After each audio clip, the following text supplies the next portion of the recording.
Welcome to the Creative Brew, helping you keep your creative juices brewing. We're giving out chunks of insight, motivation, and practicality for your creative journey.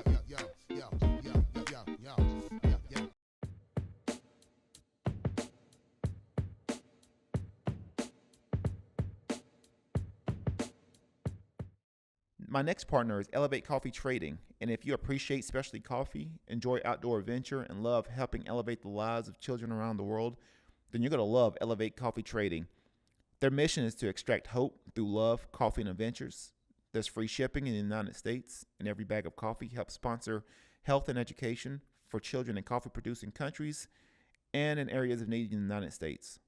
You can use promo code Elevate21 on your next order, and you can follow their journey on social media at Elevate Coffee Trading.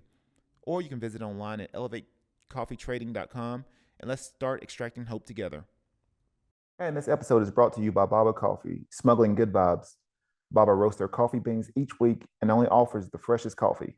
They have espressos, lattes, cappuccinos, pour over, or drip coffee.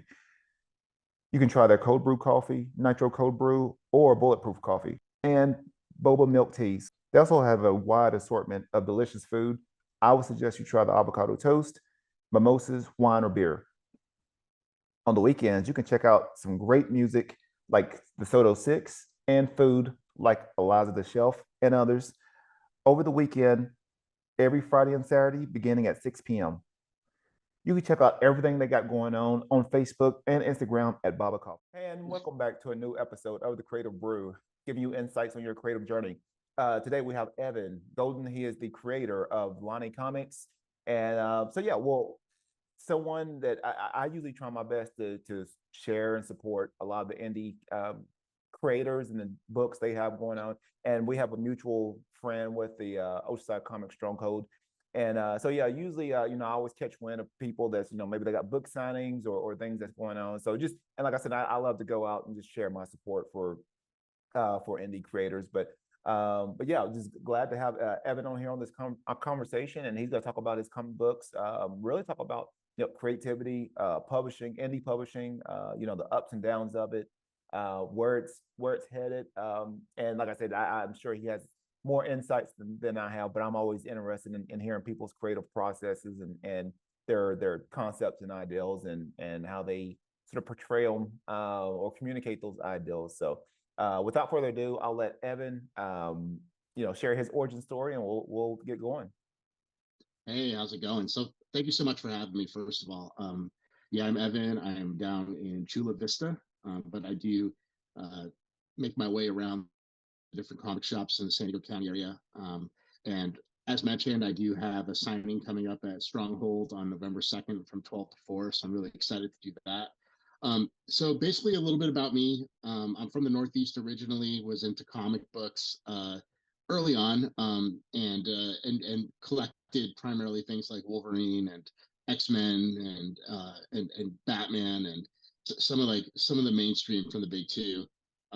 I got disconnected from it for a while and was really more focused in on like the cartoons growing up, like X-Men and Spider-Man and Batman the animated series, and all that stuff kind of inspired me to at least have somewhat of a vision that one day I wanted to write something. Always been like kind of too scared to do it because you never really know like what people are going to say about it, and are you going to keep doing it once you get that first like that first critical feedback, and I've learned that actually all feedback's good feedback. So that led me here. I went ahead and I started writing Lani, which is a very like close story to me. And I'm 4 books in now, and I'm working on book 5. That's awesome. That's great. And then I've got a chance to. I hadn't read the whole first one yet that you had sent me, but I'd started reading through it, and I just need to finish it. I think I'm halfway through, and just need one to sort of read and then get through that first issue. But overall, I mean, I liked it. I mean, I like the sort of the moodiness of it. I know, and you could probably explain a little bit better. I know I was. I know it seems like the main character Lani has certain abilities, but they have a certain code with that with the guild or organization that she's trained under. But can you explain that a little bit better than me? Yeah, sure. Yeah, so Lani, there's a very raw vulnerability behind this story, and also a level of strength and just overcoming grief and pain that I tried to like bring into the story itself. So Lani is Filipino American. She lives down here in San Diego and basically was raised by her grandfather because her parents died when she was very young in a car crash, and so Lani was getting trained under her grandfather because he was part of like an ancient organization called the Light or Ilau in Tagalog, and the Light is basically stationed all around the world in these various cities, and their job is to protect the cities from the dark or Dilim. So there's kind of like this yin and yang, good and bad, light and dark aspect to it. So Lani was never really meant to inherit this kind of unfortunate privilege at such a young age, but her grandfather was murdered by who's our antagonist, who's named the Puppet Master, and basically he's just like kind of the underworld leader. And when her grandfather is now murdered, she's very much alone, and she goes ahead and takes the mantle and starts protecting the people of San Diego, as well as just always in parallel investigating the murder of her grandfather. That's cool. That's cool. Yeah, and that's it. I mean, and me, I mean, I like even reading the first half of it. I mean, I really like the pace and the mood of the story. So a little, a little gritty, little dark, and so yeah. I mean, I think it's. I mean, I sort of like the whole atmosphere of that, and you don't see. Not to say there isn't comics sort of based in San Diego, but I really don't see a lot of them. You always got New Mm-hmm. York or some, but it's really cool to sort of have San Diego as the basis for this series. Um, is there now with this, and I don't want to give out too many spoilers or anything like that. Does she I mean, is she the only one, or does she find like more people like her within this organization that maybe helps her out, or is she just on her own with this? Well, what I will say is in San Diego, she's definitely on her own. Okay. She's kind of like the master Lao of San Diego. And really, what I wanted to bring in a female protagonist. My wife is Filipina, so and I have a 17-year-old daughter, almost 17-year-old daughter. So the idea of kind of having this younger Filipino American who's super strong and just has this grit about her and just becomes kind of like a total badass. I thought was pretty cool. So that's kind of where I was going with it.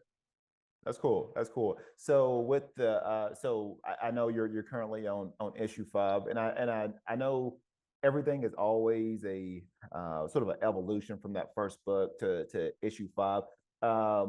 Is there anything that you felt like you've changed from each issue, or do you feel like, I mean, it could be like either production wise, stylistically. I didn't know if that's something that you find yourself like going from issue to issue saying, okay, maybe I can tweak this or change this a little bit. I didn't know uh, as far as on your end, what things, if you were doing a healthy sort of evolution, or were you trying to keep things as consistent as possible?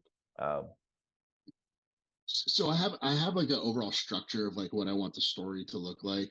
But I mean, kind of going into the whole process of from the creative side, I learned a lot from issue 1 to finishing issue 4.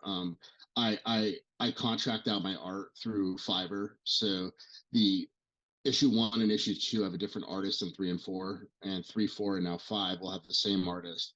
And while that's pretty cool, I like that. I like the just the different artistic ability and style that brings the story.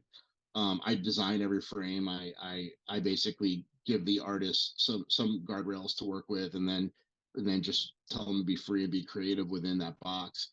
Um, the so the process of getting the right artist took some time, and with that also said, you get feedback from readers, and um, you read more yourself, right? So like I have this passion for street level crime. I know that's where I want to keep this story, is kind of just very gritty in the darker streets. But but when I start watching something, like maybe I'll watch Daredevil again, and I'll watch that on Netflix, and I'm watching all the seasons of that. I'm watching Jessica Jones, and I'm seeing Elektra come into Daredevil, and then you have all this like New York street, just really just gritty crime and superheroes that are protecting the city, and that's what kind of drives me, is I see something there that maybe how can I fit something similar in that is more in tune with what my story is, but just take different inspirations from different places. That's cool. That's cool. Yeah, yeah, definitely. I could definitely tell yeah, I definitely seeing that now, hearing that now. I definitely feel like a Daredevil, Jessica Jones vibe, um, in that, in those books. Now, the more that you mentioned, I was like, okay, I can see what he's doing. So yeah, that's cool. That's cool. So yeah, so with right now, I mean, what things, and we'll circle back to a few things that I had on my mind. But right now, I mean, I try to ask this for a lot of my indie creators. Um, how do you, and even for me too, I trying to work on certain projects, but how do you go from concept to completion, like saying, okay, look, this is because I know I've sort of learned the hard way. I know writing a comic book script is completely different from from anything else. Like how I didn't know if that was something you were self-trained in, or if you just sort of learned, through the, ups and downs of like, okay, this is how I do my script, and then going from there. I didn't know what your process was on that.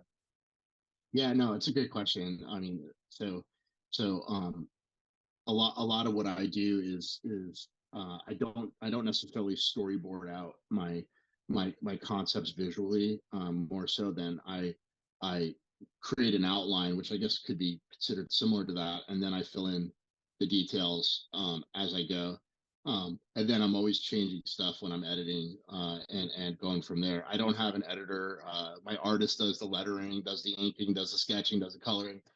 So it's a pretty simple process in that respect. And really, honestly, um, I write something that I want to read, and I look at it like this is a hobby for me. And and really with the ultimate goal of sharing a story that I think is fun, and hopefully other people feel that way too. And but you know, I will take any and all feedback, but it's definitely not going to change my overall philosophy of like, write something you want to read, and hopefully what you like to read, other people like to read it too. Yeah, that's some great advice. Yeah, I think sometimes we find ourselves trying to cater to a certain, not to say you want your audience, you want your fans that that love your work, you want Mhm. to support, but at the same time too, you ultimately you're creating this, this is a story for you, Yeah, and I definitely at the end of the day, that's if you can be content with that, then however people take it, then so be it. But yeah, sometimes I gotta sort of go back. It's like, hey, whatever I create, I am creating this first and foremost for myself. yeah, And then how other people perceive it, then that I'll let them do that. But yeah, that's some really some good thoughts and something to really think about. Um, so right now, I mean, is there? I know obviously you'll be there at the Oceanside Comic Book Stronghold. Quick shout out to them, love them to death. yeah. Is there some other events that you're going to be attending? I know there might be some things coming up, but I didn't know if there were some events personally for you that you were going to be having Lani Comics at.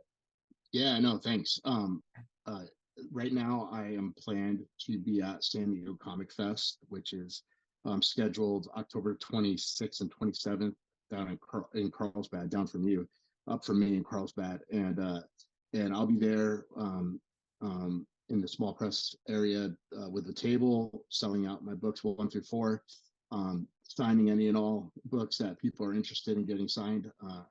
So I'm really excited about that. It's actually my first convention that I've ever done. So I've been to conventions, but I've never gone as a a person selling books at a table. So this is going to be new to me, but also a lot of fun. And yeah, I mean, so I do that. I've done some signings. in the past, including one other one at Stronghold for book two when that one came out. But honestly, like it's so awesome to meet people at these signings. I imagine it's gonna be just fantastic meeting all these people at the conference. But really, where I get most of my interaction with readers is over like Instagram, something like that, where there are links there where you can find my work, and you get a lot of people reaching out to you there directly. Yeah, I definitely plan on being there at the San Diego Comic Fest. I'm actually really glad that they moved it towards Carlsbad. Yeah. So that's gonna be great. Yeah, plan on being there myself. Don't know if I'm gonna have a table or not. I don't know. I definitely want to come in from a media standpoint, come in and at least Yeah. check out everything that's going on and record some content. So we'll see. But yeah, definitely plan on attending that. Um, Awesome.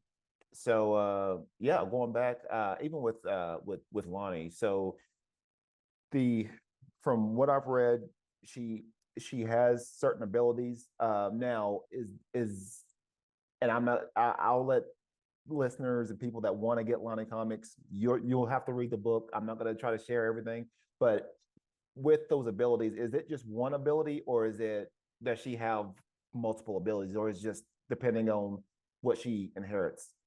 That's a really good question. So basically, the way it works with the Lao or the light is that um, when they're deemed ready, they'll go to this really secluded island in the Philippines, and there's a body of water there uh, called the Water of Light. And basically, if they're deemed worthy when they submerge themselves in the water, they'll go ahead and get a gift. And Alani's gift, because she was deemed ready, was superhuman strength. And I did that for a really, really specific reason, not just because it's awesome to watch like a fairly fairly small woman just beating up these massive sized men, but also because the character is truly inspired by my wife and my daughter, and they are very strong people, and the idea of just giving her that strength and making her understanding her own strength and power is something that I really wanted to put into the book, just kind of as a testament to them. That's great. That's awesome. Yeah, So right now, I mean, what things inspire you just on a daily basis? yeah. So actually, I have a friend, and she's one of my first readers, and her kids read the books now too, and obviously one feeds into the other, so there are like some cliffhangers here and there and things like that. So they're always like super excited when they get to the end and they want the next one, and that inspires me. When this family of kids from like 8 all the way to like people in their mid 40s are just reading the book and all liking it for their own way and their own rhyme and reason, and I think that to me inspires me. um the other thing that inspires me, honestly, is like when I publish a new one. When I publish a new one, like you always think to yourself, man, this is really hard, and this one is great. I started this one. Let's finish this one, and let's see where we go from there. And then you publish it, and you just have so much more of the story in your head that you want to keep driving home. So the book five, which is also very inspiring to me because I'm introducing characters as the story kind of goes on and on.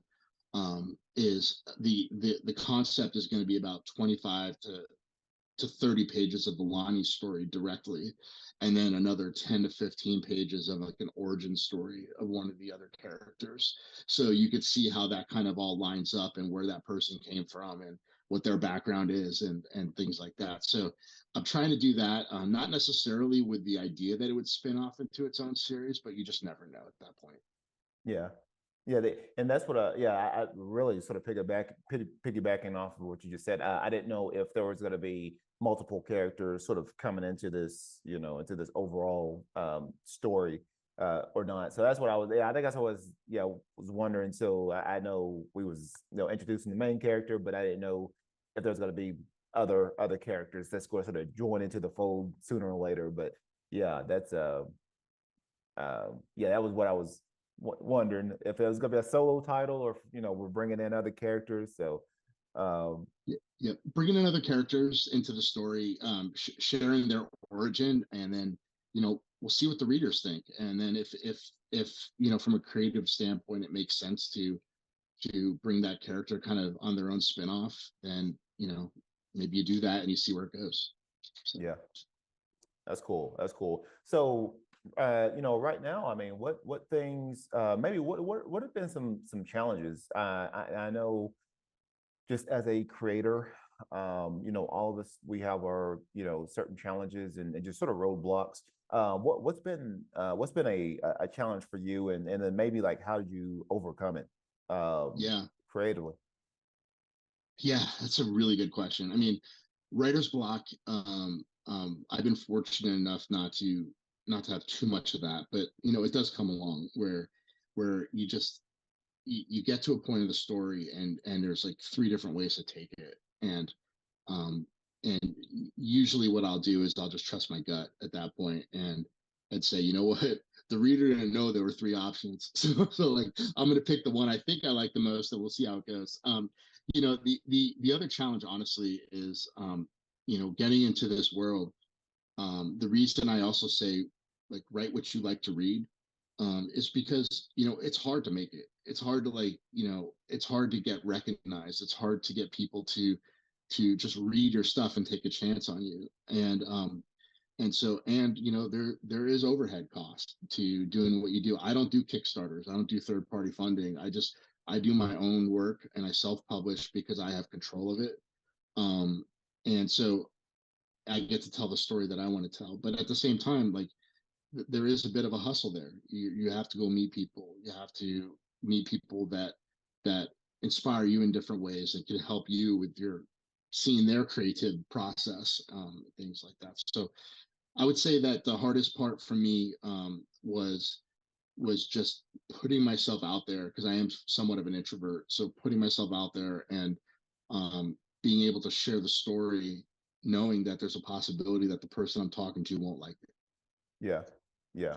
Well, and what part, going back, what part? I know you talked about having that grit and hustle, and I'm originally from the East Coast. I'm from Tennessee, so like we're just been used to. I mean, I always feel like anyone from the Northeast East Coast has always they've been used to like hard work. Yeah. That's how you roll. So yeah, I know when you talk about having that grit and tenacity, especially being an introvert because it could be hard. Yeah, I know that the East Coast is a little different.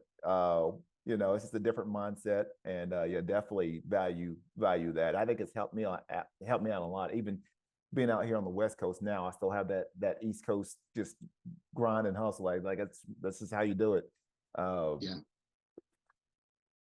Yeah, I so mean, absolutely. I think, one of the first comic shops I reached out to was actually Stronghold. Um, I haven't told them this, actually, this story, but they're one of the first groups I reached out to, and it's easier when you're an introvert because you can reach out to people via messaging or email or something. Right now, when I was a kid growing up, like, if I wanted to share my story, I'd have to go into like a shop and show them my story.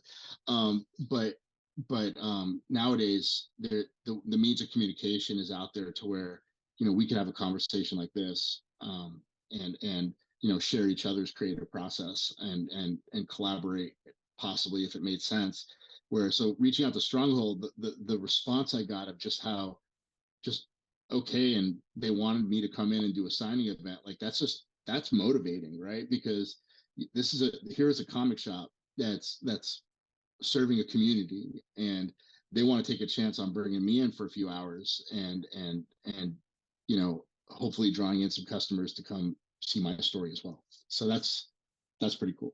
yeah, yeah, and they've always. I mean, I've known them for I think maybe about a year now, and they've been really really supportive. For any indie comic book creator that's looking to try to get themselves out there, they're really open about doing book signings where you know other comic book shops you may have to have a little bit more notoriety or or maybe a bigger social media following or something like that. They've been really open about bringing in people that's that's either starting out or they have their book and they're trying to get it out more into the public. They've been really good about helping out indie creators. Yeah, and there are a few others. Kamikaze is great. Now or Never is great. I've done signings at both of those places as well, and their ownership are just fantastic people that again serve like a area of the community that is helping out a lot of people get read the stuff that they want to read, but also helping out people that are aspiring to have people read their stuff. Mm-hmm. Yep. Yeah. So right now, I mean, what are some creative tips? It could be one creative tip or tips that you can provide for our audience. Yeah, I would say the one creative tip that I could share that works for me is just keep moving. Just keep moving forward. If you get stuck somewhere, go to another place in the story and work your way back to it. Don't don't get stuck in a spot where you're in writer's block world and you're just kind of sitting there on the couch trying to work a problem out, because really it's just a puzzle. It's not it doesn't have to be a linear process, and so you can work the edges of the puzzle. You can work your way starting from the middle. It all works itself out if you are passionate about it and you really truly have a story to tell. um, and if you don't have the story to tell and you discover that, that's a win also, right? Because you tried, and you had an itch and you scratched it and you tried your best. And sometimes you discover that maybe there's another medium for the creativity that I'm trying to share with people. But I would just say keep going, keep moving forward. Yeah. What's been your best your best way? I know you just talked about writer's block. What's been the sort of the best way for you to get out of that? Maybe you just in that slump. What's been the best way for you to sort of get out of that? Yeah. It's kind of similar to what I was saying earlier, in that when you're in writer's block, I fortunately haven't had it often, but when you're in writer's block, you're overthinking, in my opinion, and you're trying to find the perfect solution to the problem. And but you might, in your outline, in your storyboard, you might have like 7 other topics in there, and so why don't you go fill one of those out? And then sometimes it works its way back to where you solve that problem without even having to go directly through it, at that moment. And I think that helps me, is just my brain is constantly moving, and then I might skip to bullet 7 on my outline and start working out that part. Okay. Yeah, I like that. That's good. That's good. I know anytime, I have I know my main profession is actually in graphic design and branding. So I know usually if I have I just got some kind of creator's block or anything like that, or I'm trying to trying to find a solution to something. Like me personally, like I'll either go work out or I'll go into nature. I'll go to the beach and just pick up rocks and just walk. And I've sort of found myself finding more solutions whenever that happens, because I'm not sort of just focused on, hey, I'm trying to solve this, and that's usually when those answers sort of come in. So yeah, I've been really big about just getting away from the computer, let's just go walking, and then come back to it, and then get to work. But yeah, I mean, yours is, I mean, that's a good solution too, as well as like I, going to that next bullet point. Something's not working, let's go to the next one. And I definitely like that process too, as well. So I think sometimes we just need to and really just finding that balance. But I think you're doing a really good job where sometimes you just need to just stick with it. If it's there, you have the ideal. Maybe you just need to attack another ideal within that story, and then see how that fleshes out.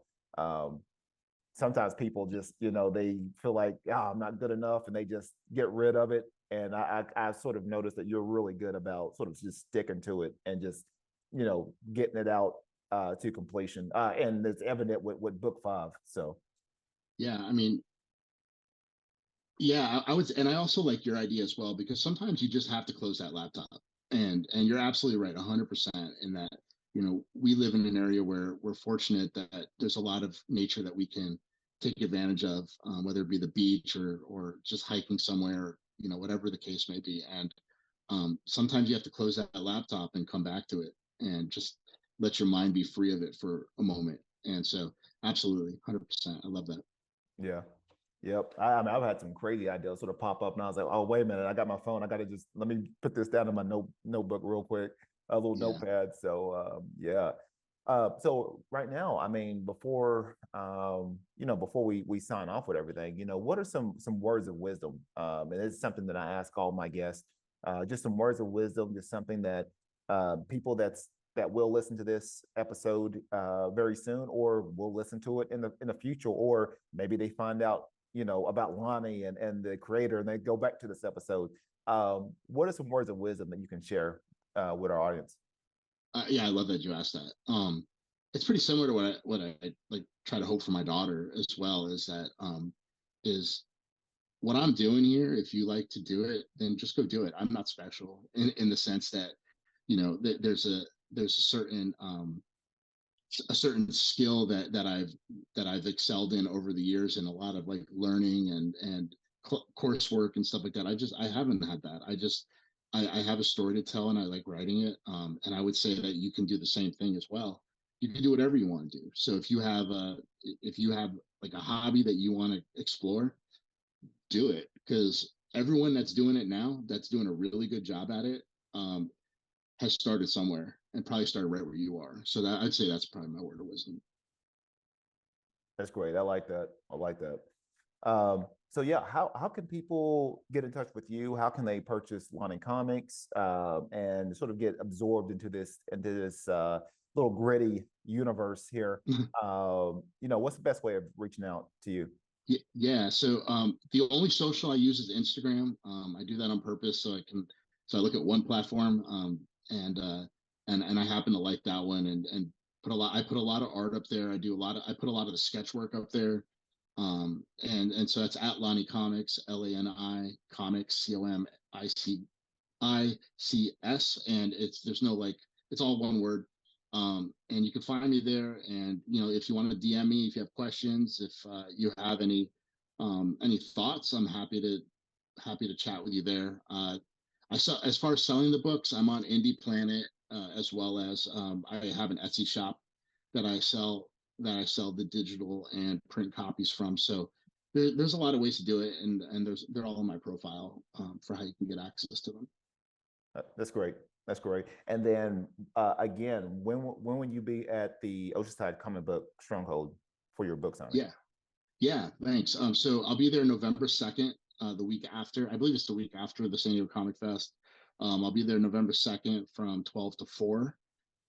Super excited. I'll have books with me, of course. And so if you want to come and just have a chat about the story, hopefully pick up a book and go from there. That's great. That's great.